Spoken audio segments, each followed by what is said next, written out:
Olá, este é o Poder Entrevista. Eu sou Guilherme Valtenberg e vou entrevistar o prefeito de São Paulo, Ricardo Nunes.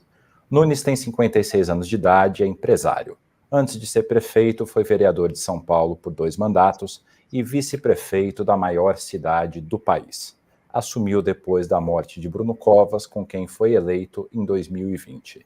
Prefeito, obrigado por ter aceitado o convite para essa entrevista. Obrigado, Guilherme. Obrigado ao Poder 360. Muito bom poder falar aqui com vocês um pouco. Agradeço a oportunidade.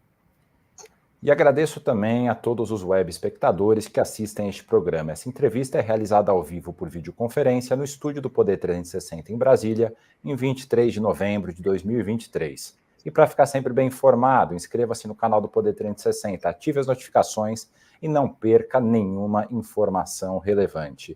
E eu começo a entrevista perguntando, prefeito Ricardo Nunes, o senhor será candidato à reeleição no ano que vem, e por que São Paulo deveria te reeleger?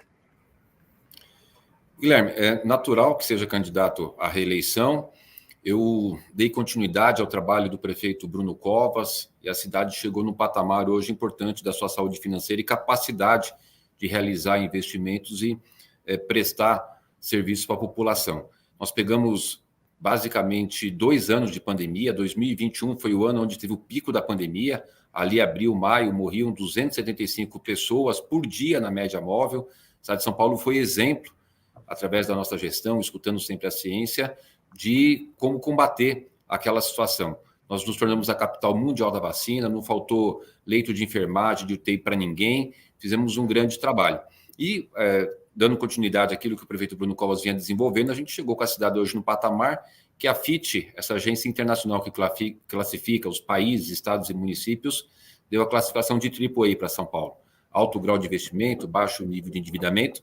Portanto, por uma série de ações que a gente desenvolveu e que já vinha sendo desenvolvida, a gente concluiu aqui na gestão. Portanto, hoje a gente tem 11 bilhões de investimento, ano que vem teremos 12 bilhões, ano passado foram 8,5 bilhões. Só para a gente ter uma ideia, o maior investimento fora esses 3 anos foi em 2020, de 4,1 bi. Portanto, a gente tem condições hoje de dar continuidade a um trabalho importante para tornar a nossa cidade cada dia melhor. Então, é dar continuidade nessas ações, que a gente sabe que tem muita coisa ainda para fazer, evidentemente, mas avançamos bastante. Talvez eu tenha aqui a oportunidade de falar um pouco. Como, por exemplo, eu inaugurei 10 UPAs, vou inaugurar mais 10 UPAs até o final do ano que vem. Não tem mais criança sem vaga de creche na cidade e tantos outros avanços. O senhor assumiu a prefeitura depois da morte trágica do prefeito Bruno Covas e governou sem um vice. Agora a questão é quem será o vice do senhor nessa próxima campanha?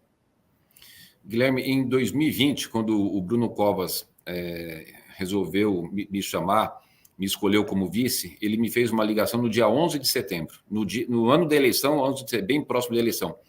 Normalmente é prudente que a gente faça a escolha do vice mais próximo ali das convenções, até porque, no meu caso, a gente possivelmente conseguiremos ter uma frente bastante ampla de vários partidos, então a gente vai ter tempo para conversar, para dialogar. O que a gente vai ter que fazer? Tem que chamar todos os partidos que vão fazer parte da coligação, ver quais são os nomes que eles vão apresentar, qual é o nome que tem o melhor perfil, e aí, dentro desse contexto, em conjunto, poder escolher um vice. Então, essa decisão vai ficar para o ano que vem. Evidentemente, tem muitos nomes já sendo cogitados. O Podemos já disse que gostaria de indicar, a União Brasil, o PL, o PP, enfim, vários partidos. Então, acho que o momento ideal aí, até por conta do histórico, que sempre foi assim, é decidir no ano da eleição ali, mais próximo da convenção, analisando os nomes que vão estar colocados naquele momento. Então, decisão fica para o ano que vem.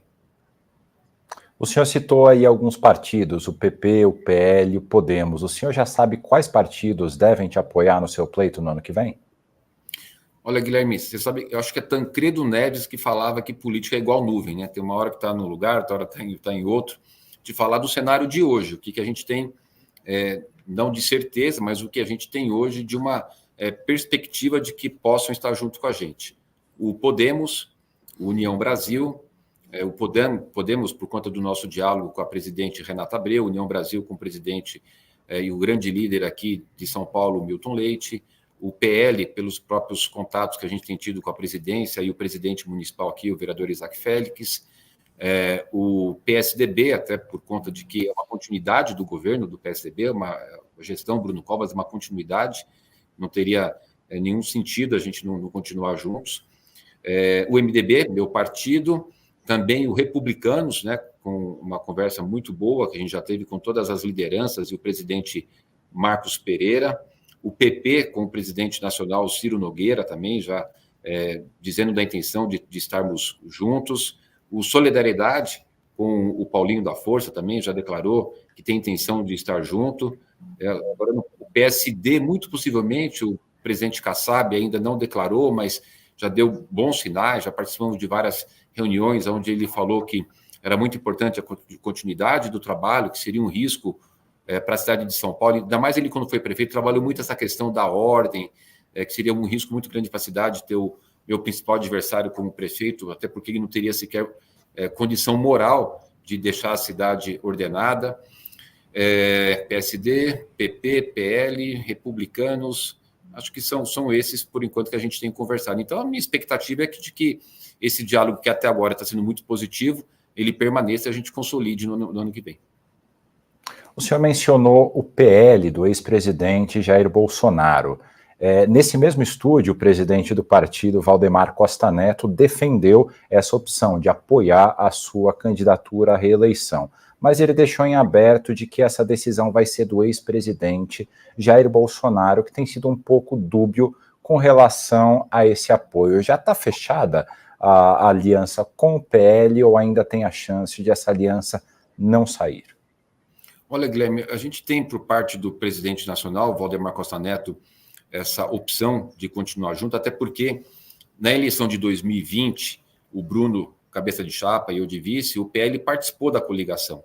O PL participou da nossa eleição vitoriosa. E o PL, naturalmente, porque participou dessa chapa, dessa coligação, faz parte do governo.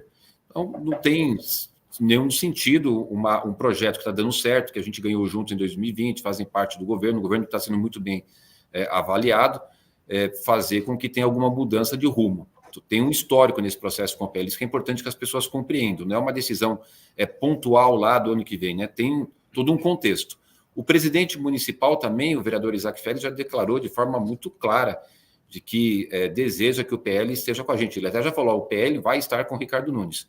Mas, é lógico, tem que escutar uma liderança muito importante do PL, que é o seu presidente de honra, o presidente Bolsonaro, que eu também já fiz alguns diálogos, mas acho que o presidente Bolsonaro vai ter ali o tempo dele, e eu tenho a impressão de que o presidente Bolsonaro não vai também desconsiderar essa história do PL com relação a mim, ao governo, a ter participado da nossa campanha de 2020, do desejo dos seus líderes, a boa relação que a gente tem com todos os deputados, vereadores do PL, acho que isso vai ser levado em consideração, e eu aguardo, né, o apoio do presidente Jair Bolsonaro, mas ali no tempo dele, né, Guilherme? Vamos aguardar. Acho que é importante não antecipar, não pressionar, ele vai ter o tempo dele, mas eu queria deixar muito claro essa questão desse histórico do PL junto com a gente, já participando da coligação, inclusive, da eleição de 2020. E qual que vai ser o papel do ex-presidente Jair Bolsonaro na sua campanha? Olha, a eleição municipal ela é bem diferente dessa eleição que aconteceu no ano passado, né? Evidentemente uma eleição nacional e que tem um outro contexto de debate, de abordagens, e que isso refletiu nos governos estaduais, até por conta de que é uma mesma eleição, né? Ocorreram juntas. A eleição municipal ela discute muito os problemas da cidade. A mãe quer saber se vai ter vaga para o seu filho, né? E hoje na cidade de São Paulo tem vaga para todas as crianças, diferente de 2015, 2016, que eram 120 mil crianças esperando uma vaga de creche. Quer saber se a gente está ampliando as áreas de parque, cuidando do meio ambiente, cuidando do asfalto, cuidando das questões de drenagem da cidade, cuidando da zeladoria, da habitação, da saúde. Vai ser, sempre foi e vai continuar sendo, porque é onde as pessoas vivem na cidade. Então passa a ser ali um tema focado na cidade. Então, dentro desse contexto de um tema focado na cidade, o que eu vou estar colocando para as pessoas é um agradecimento ao presidente Jair Bolsonaro de que no ano passado, aliás, no ano retrasado, nós conseguimos um acordo da Prefeitura de São Paulo com o governo federal com relação à dívida. A cidade de São Paulo pagava 280 milhões por mês de dívida e num acordo com o governo federal, o presidente Bolsonaro e eu, nós fizemos um acerto de contas entre o Campo de Marte e a dívida. Nós tiramos 25 bilhões de dívida, então tem inclusive essa gratidão do reconhecimento desse trabalho importante do presidente Jair Bolsonaro para a cidade de São Paulo, que nos tirou aí um peso enorme. Imagine, pagava mais de 3 bilhões por ano de dívida. Então a gente liquidou isso, resolvemos uma questão judicial do Campo de Marte. Eu tenho até esse agradecimento ao presidente Jair Bolsonaro. Foi um acordo histórico, de fato, né, que há muito tempo a cidade de São Paulo buscava fazer um acordo com relação aí ao Campo de Marte. Existe o maior da história, né, Guilherme? O maior acordo da história, é verdade. É verdade. Existe uma conta que alguns apoiadores do senhor fazem que o ex-presidente mais atrapalha do que ajuda numa campanha municipal. Em função, ele, apesar de ter uma grande popularidade, também tem uma grande rejeição. No final das contas, ele mais ajuda com a imagem dele ou mais atrapalha numa campanha como uma municipal do ano que vem? Olha, Guilherme, tem uma questão muito importante que eu tenho falado. O prefeito sou eu e eu, sendo reeleito, serei eu o prefeito, né? Não vai ser as pessoas que vão me apoiar ou as pessoas que vão apoiar o meu adversário. Mas antes, tomar uma água aqui. Antes, fazer só uma consideração, pegar a eleição de 2012. 2012, o prefeito eleito daquela época foi o Fernando Haddad. Fernando Haddad se apresentou como um candidato de centro, apresentou para a sociedade como uma imagem de centro. Professor universitário, ex-ministro, junto com o representante da direita no momento que, naquela época, a gente não tinha a liderança do presidente Bolsonaro na direita. Naquela época era o Paulo Maluf. E o Fernando Haddad fez a foto dele com o Paulo Maluf, saiu em todos os jornais, né, todo mundo noticiou. Foi uma imagem de centro trazendo a direita junto com ele. E foi uma eleição vitoriosa. Então, acho que a gente tem todo um contexto eleitoral, e aqui, se você pegar a eleição do ano passado, 2020, no primeiro turno, né, mesmo não sendo eleições totalmente diferentes, né, você tem toda uma questão sentimental nessa eleição nacional, aqui é mais discutir a cidade, mas só para a gente poder ter um embasamento, no primeiro turno, os votos do Tarcísio de Freitas, né, que representava ali mais a direita, e do Rodrigo Garcia, de centro, tiveram 500 mil de votos a mais do que o Haddad no primeiro turno para o governo do Estado. Então, a gente tem um eleitor aqui na cidade de São Paulo muito mais de centro e de direita, né? Porque as pessoas falam, tem um eleitor de esquerda, que o Haddad e o Lula ganharam no segundo turno do Bolsonaro e, respectivamente, do Tarcísio, mas a leitura não é bem essa, né? A gente tem que fazer uma leitura mais daquele momento ali do primeiro turno que reflete melhor. Então, portanto, compartilhando aqui esse dado, 500 mil de votos a mais, a soma de votos de Tarcísio e Rodrigo Garcia no primeiro turno, frente ao candidato de esquerda, o Fernando Haddad. E qual que deve ser o papel, falando agora do governador Tarcísio de Freitas, do governador, caso Republicanos, que é o partido dele, de fato venha te apoiar? Qual vai ser o papel dele na sua campanha? Olha, Guilherme, o trabalho da prefeitura com o governo do estado, ele é intrínseco. Ele acontece todos os dias, né? Hoje eu já falei com o governador aqui por 2 vezes.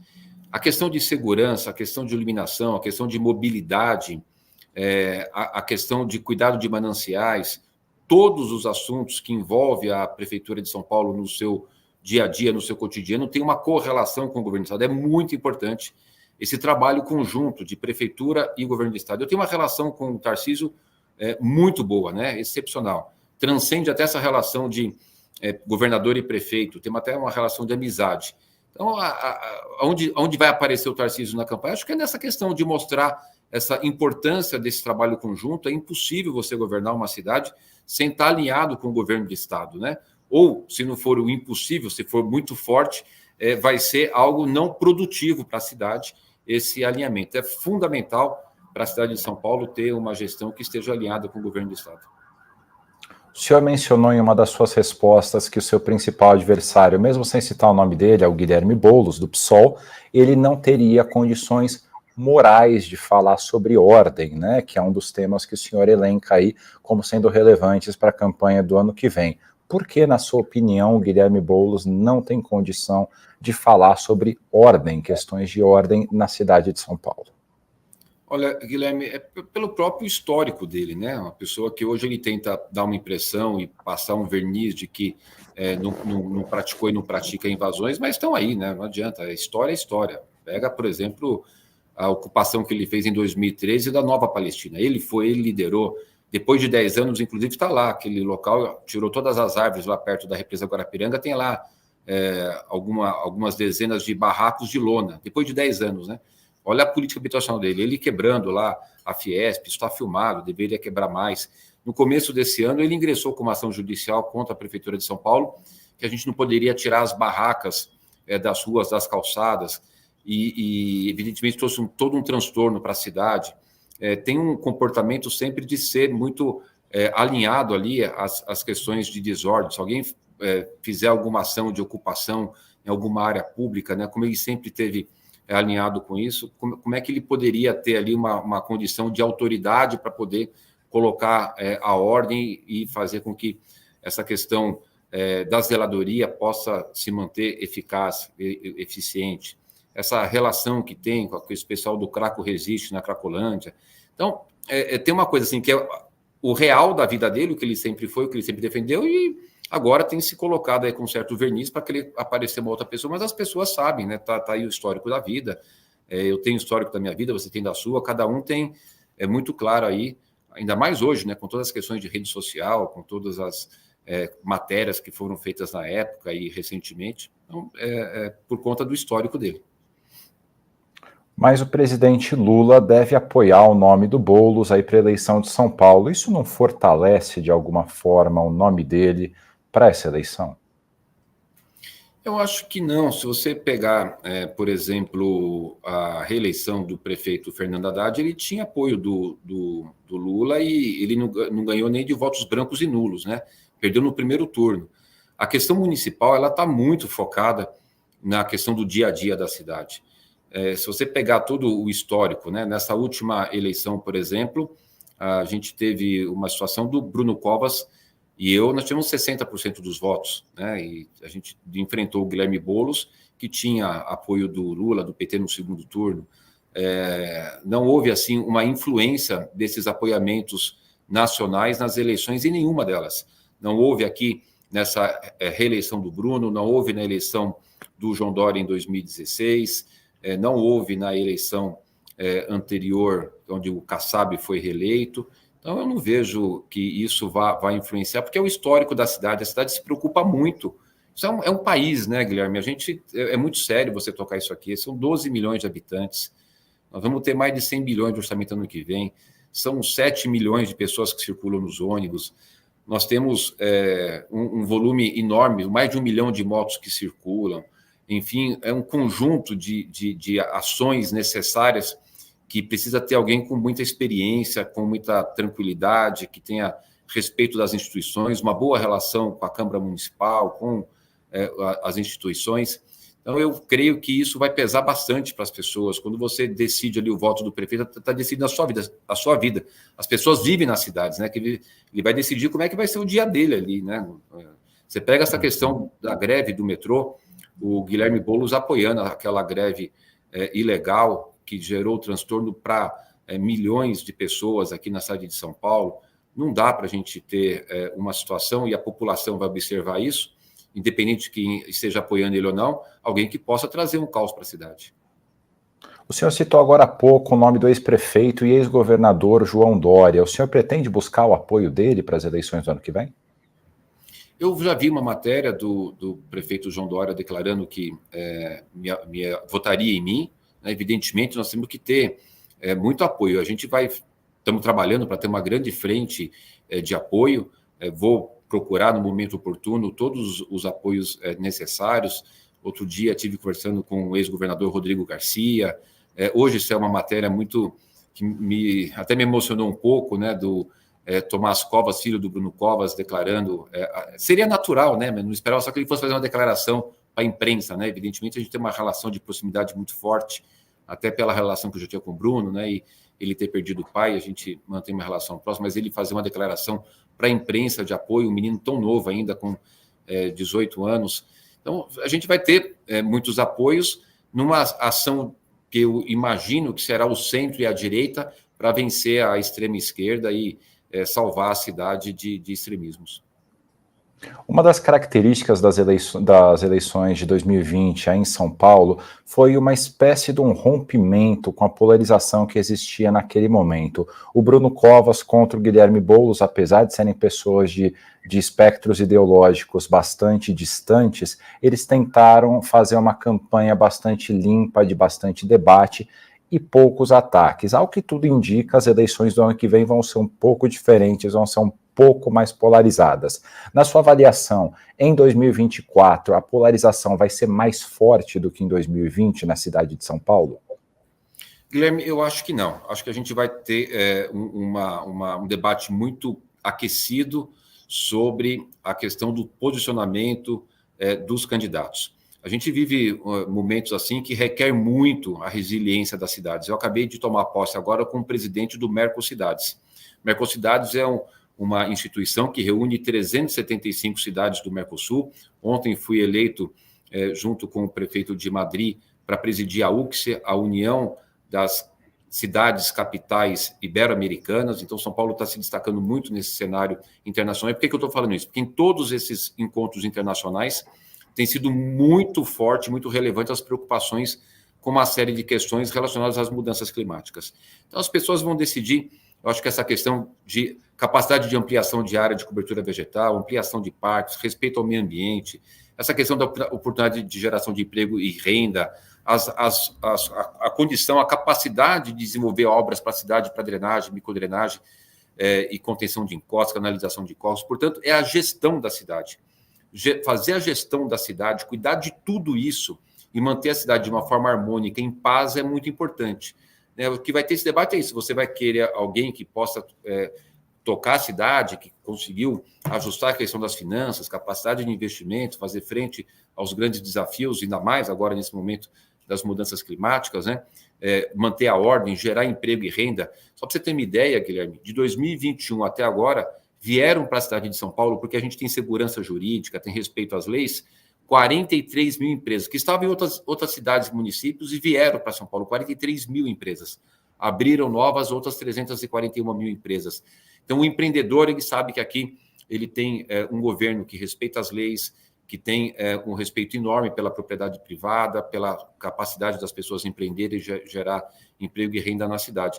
Ninguém pode imaginar o risco da gente ter uma desordem, afastar investidor, gerar na cidade aí um problema grave com relação à ordem, né? Eu sempre falo da bandeira do Brasil. Está aqui a nossa bandeira do Brasil. Opa, está aqui. Está aqui. A bandeira do Brasil, ela fala ali, ordem e progresso. É preciso ter ordem para a gente ter progresso, né? Como está aqui a nossa bandeira de São Paulo, né, que diz, eu não sou conduzido, eu conduzo. São Paulo sempre tem muito disso, né, de ser uma cidade empreendedora, que gera oportunidades para as pessoas empreenderem aqui. A deputada federal Tabata Amaral está tentando viabilizar a candidatura dela prefeita pelo PSB. Na sua avaliação, ela ameaça mais a sua candidatura ou a candidatura do seu adversário, Guilherme Boulos? É difícil avaliar qual candidatura que ameaçaria, né?